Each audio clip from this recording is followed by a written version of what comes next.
Hujambo na karibu. Aliyekuwa waziri wa usalama wa ndani, Daktari Fred Matiang'i, alirejea nchini Kenya jioni ya jana baada ya kujiuzulu rasmi kutoka wadhifa wake wa kimataifa jijini Washington DC, Marekani. Hatua hii imechukuliwa kama maandalizi ya awali kuelekea azma yake ya kuwania urais katika uchaguzi mkuu wa mwaka 2027. Daktari Matiang'i alithibitisha kuwa ameacha rasmi kazi yake ya kimataifa ili kujitolea kikamilifu kwa kampeni zake za kisiasa, akieleza kuwa wakati umefika wa kuleta mwelekeo mpya kwa taifa. Kwa mjibu wa aliyekuwa naibu rais Rigathi Gachagua, ambaye kwa sasa ni mmoja wa viongozi wakuu katika muungano wa upinzani, safari ya Matiang'i kurejea Marekani kwa muda mfupi ilikuwa ya kumalizia taratibu za makadiriano kazini. Gachagua alisisitiza kuwa safari hiyo haikuhusiana na masuala mengine ya kisiasa, bali ilikuwa ni kuhakikisha mpito wa kazi unafanyika kwa njia ya heshima na uwazi. Aidha, aliongeza kuwa muungano huo wa upinzani unaendelea kuimarika na unajivunia kuwa na wagombea wenye tajriba ya hali ya juu kama Daktari Matiang'i. Matiang'i, ambaye aliwahi kushikilia wizara mbalimbali katika serikali ya Rais mstaafu Uhuru Kenyatta, anatarajiwa kuwa mgombea wa urais kupitia tiketi ya chama cha Jubilee.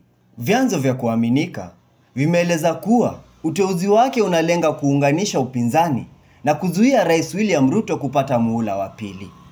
Wadadisi wa kisiasa wanaamini kuwa Matiang'i ana nafasi ya kipekee kutokana na rekodi yake ya utendaji serikalini na kuwa anaweza kuvutia wapiga kura wanaotafuta mabadiliko ya kweli.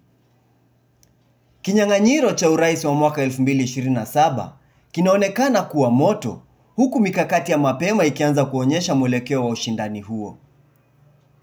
Nikiripotia Kifagio Media Team, ni mie wako Daniel Jonathan almaarufu JD.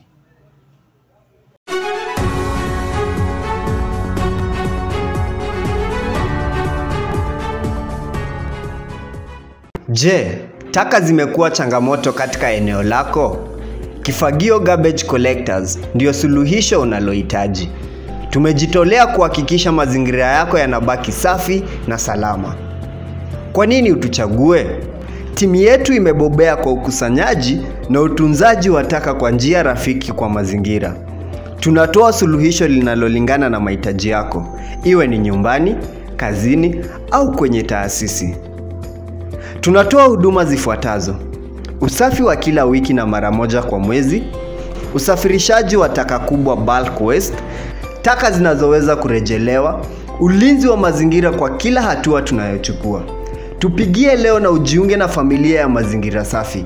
Nambari yetu ya simu ni 0798 558 240 0721 708 850.